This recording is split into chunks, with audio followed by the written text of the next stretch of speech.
Assalamualaikum warahmatullahi wabarakatuh.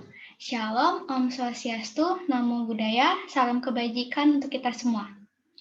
Sebelumnya kami dari kelompok 9, Praktikum Analisis Makanan kelas C, semester genap, tahun ajaran 2020-2021, Fakultas Farmasi Universitas Pancasila, akan mempresentasikan hasil diskusi kelompok kami dengan judul Identifikasi Sakarin pada sampel kue buroncong yang dijual di Kecamatan Panakukang, Kota Makassar. Sebelumnya, izinkan saya, Anissa Maria Milam Silwi, selaku koordinator dari kelompok 9, untuk memperkenalkan anggota kelompok kami. Yang pertama ada saya sendiri, dengan nomor absen 56, Debbie Febrina dengan absen 57, Mutiara Karisma Putri dengan absen 58, Kori Kristiara dengan absen 59, Zahra Aljana dengan absen 60, Tobi Putra Prawira dengan absen 61, dan Sintayon Purwaningrum dengan absen 62. Kemudian dosen pengampu praktikum kami, yaitu apoteker Dr. Randa Diana Sarlahwati, Magister Sains, dan apoteker Rahmatul Khodriah, Sarjana Farmasi, Magister Farmasi. Next. Sebelumnya, untuk membuat suasana lebih semangat, mari kita melakukan salam Pancasila terlebih dahulu ya teman-teman. Salam Pancasila. Merdeka. Salam Pancasila. Jaya. Salam Pancasila. Lulus. Lulus, amin. Terima kasih untuk antusiasnya ya teman-teman. Semoga kita semua dalam praktikum analisis makanan ini dapat diberikan nilai yang baik serta lulus. Amin. Next. Kemudian untuk pokok bahasan dari presentasi kami pada hari ini, yaitu ada pendahuluan, dasar penetapan, teori dasar, alat dan reaksi, prosedur, hasil uji kualitatif, serta video dan penjelasan. Next. Pendahuluan. Berdasarkan definisi dari World Health Organization, makanan adalah semua substansi yang dibutuhkan oleh tubuh, tidak termasuk air, obat-obatan, dan substansi-substansi lain yang digunakan untuk pengobatan. Makanan merupakan salah satu bagian yang penting untuk kesehatan manusia, mengingat setiap saat dapat saja terjadi penyakit-penyakit yang diakibatkan oleh makanan. Dengan semakin berkembangnya ilmu dan teknologi makanan, banyak yang memakai bahan tambahan pangan. Tujuan dari penambahan bahan tambahan pangan tersebut yaitu sebagai pengawet, pengering, dan sebagai pemanis buatan, serta lain sebagainya. Pemanis berfungsi untuk meningkatkan cita rasa dan aroma, memperbaiki sifat-sifat fisik, sebagai pengawet, memperbaiki sifat-sifat kimia. Kemudian di antara berbagai jenis pemanis buatan atau sintetis, hanya beberapa saja yang diizinkan penggunaannya dalam makanan sesuai Peraturan Menteri Kesehatan RI Nomor 208 Menkes Peraturan Nomor 4 Tahun 1985, diantaranya sakarin. Next.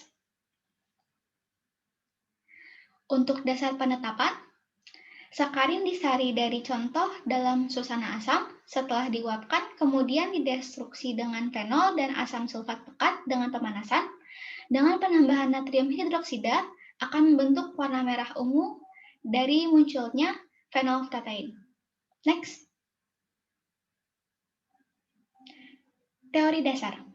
Dalam kehidupan sehari-hari, pemanis sering digunakan dalam makanan maupun minuman jajanan yang dijajakan para pedagang. Pemanis adalah senyawa kimia yang sering ditambahkan dan digunakan guna keperluan produk olahan pangan, industri, serta minuman dan makanan kesehatan.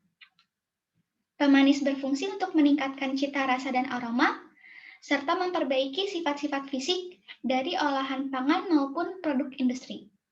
Tujuan pemanis sebagai pengawet ialah memperbaiki sifat-sifat kimia sekaligus merupakan sumber kalori bagi tubuh. Klasifikasi pemanis dapat didasarkan dari sumber didapat pemanis tersebut, yaitu diantaranya pemanis alami dan pemanis buatan. Pemanis yang banyak digunakan oleh penjual sekarang ini banyak mempergunakan pemanis buatan dikarenakan harga yang relatif murah. Pemanis buatan atau sintetis merupakan bahan tambahan pangan yang ditambahkan guna memberikan rasa manis dalam olahan pangan, tetapi tidak memiliki nilai gizi. Sebagai contoh adalah sakarin, siklamat, dan aspartama. Natrium sakarin atau sodium sakarin atau yang lebih dikenal dengan nama sakarin termasuk ke dalam golongan senyawa sulfur heterosiklik, berbentuk padat, serbuk, atau kristal serbuk yang stabil pada suhu dan tekanan normal, berwarna putih dan tidak berbau, serta rasa yang sangat manis. Untuk analisis kuantitatif sakarin dapat menggunakan spektrofotometri UV visible. Adapun prosedur kerja yang perlu dilakukan untuk analisis kuantitatif sakarin meliputi pembuatan larutan baku, penentuan panjang gelombang, pembuatan kurva baku, serta penentuan kadar sakarin. Next. Berikut adalah alat dan bahan untuk identifikasi secara kualitatif dari sakarin. Alat yang pertama yaitu ada alat blender, timbangan analitik, gelas arloji, sendok tanduk, beker gelas, gelas ukur, batang pengaduk, pipet tetes, pipet ukur, pipet volume, pom karet, kertas lakmus, Erlenmeyer, corong pisah, cawan porselen, tabung reaksi, penjepit tabung, rak tabung, serta lampu spiritus. Untuk bahan, yang pertama ada sampel kue beroncong, Aquades, ether, HCl 10% dan 25%, H2SO4 pekat, NH4OH 5%, resorcinol, serta NaOH 10%. Berikut untuk prosedur uji kuantitatif. Yang pertama, pembuatan larutan baku dengan cara terlebih dahulu ditimbang dengan teliti 0,1 gram sakarin, kemudian dilarutkan dengan air suling, lalu ditambahkan 1 ml H2SO4 pekat. Kemudian dipanaskan di atas waterbath 3 menit, kemudian dibiarkan sampai dingin, lalu dimasukkan ke dalam labu ukur 100 ml dengan konsentrasi 1000 bpj. Next. Selanjutnya, dilakukan penentuan panjang gelombang dengan cara maksimal dibuat larutan standar 75 bpj dengan cara dipipet larutan baku 7,5 ml, kemudian dimasukkan ke dalam Erlenmeyer, ditambah 50 mg resorcinol dan 1 ml H2SO4 pekat. Dipanaskan di atas waterbath selama 3 menit, kemudian didinginkan, dimasukkan ke dalam labu ukur 100 ml. Lalu ditambahkan 10 ml NaOH 0,1 N dan kemudian diencerkan sampai tanda batas. Lalu diukur serapan larutan 75 ppj pada panjang gelombang maksimum. Next. Selanjutnya pembuatan kurva baku. Dibuat larutan standar dengan konsentrasi 25 bpj, 50 bpj, 75 bpj, 100 bpj, dan 125 bpj. Kemudian diukur serapannya pada panjang gelombang 250 nanometer. Next. Untuk penentuan kadar sakarinnya, dari uji kuantitatif ini, yang pertama ditimbang dengan teliti 10 gram sampel, diencerkan dengan Aquades 100 ml, kemudian ditambahkan arang aktif untuk menghilangkan warna, kemudian disaring sebanyak 3 kali. Hasil saringan dipipet 10 ml ke dalam Erlenmeyer, lalu ditambahkan 50 mg resorcinol dan 1 ml H2SO4 pekat.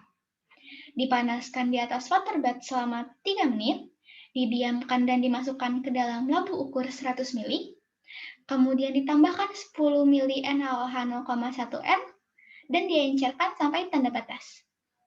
Kemudian diukur absorbannya pada saat spektrofotometri UV vis pada panjang gelombang 250 nanometer. Berikutnya untuk cara kerja uji kualitatif pada identifikasi sakarin. Yang pertama dihaluskan sampel, kemudian ditimbang sampel sebanyak 25 gram, dimasukkan ke dalam beker gelas, dilarutkan dengan Aquades 75 ml, kemudian disaring.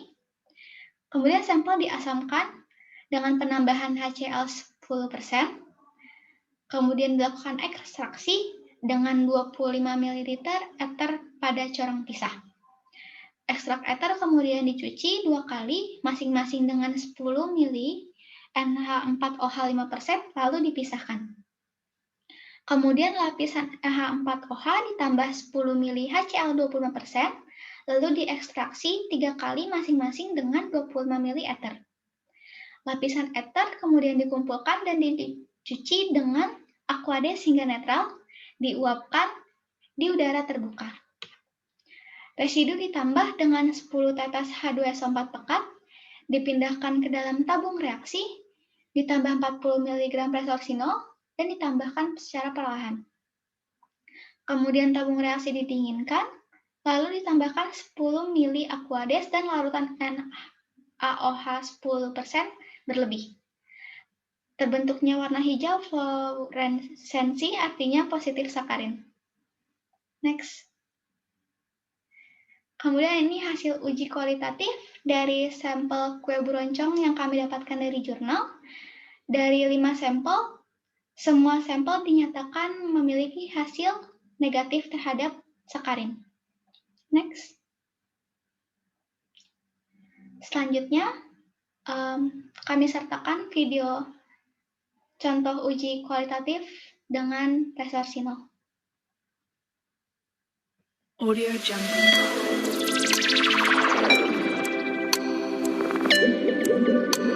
Audio Jungle.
Baik, semoga dengan penayangan video praktikum tadi dapat menambah pemahaman teman-teman sekalian ya, untuk bagaimana sih uji identifikasi sakarin dengan penambahan resolusi 0 tadi.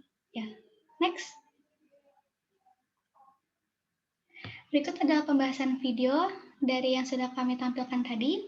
Pada video dilaksanakan uji kualitatif sakarin dengan penambahan resolusi 0. Percobaan dilaksanakan dengan cara penambahan pelarut ether dan HCl pada sampel di dalam corong pisah. Hal ini dilakukan agar senyawa dalam sampel terdistribusi ke dalam pelarut organik atau ether. Selanjutnya, pada corong pisah akan terbentuk dua lapisan, yaitu lapisan atas berupa ether dan lapisan bawah berupa air. Setelah itu, sampel diasamkan dengan penambahan H2SO4, kemudian tambahkan resorcinol untuk identifikasi, kemudian sampel dipanaskan selama beberapa menit agar mempercepat laju reaksi. Sampel dituangkan ke dalam tabung reaksi untuk dilakukan pengujian dengan cara penambahan NaOH dan diamati perubahan warnanya. Untuk memperjelas identifikasi, ditambahkan larutan I2 sehingga terdapat kompleks warna. Hasil positif sakarin menunjukkan terbentuknya warna hijau berfluorescens. Berikut adalah daftar pustaka yang kami gunakan dalam melengkapi diskusi kami tentang identifikasi sakarin. Next. Terima kasih. Kurang lebihnya mohon maaf. Jangan lupa like, komen, subscribe, dan share sebanyak-banyaknya video kami agar dapat bermanfaat bagi orang banyak. Sekian kami dari kelompok 9. Wassalamualaikum warahmatullahi wabarakatuh. Shalom, Om Swastiastu, Namo Buddhaya, salam kebajikan untuk kita semua.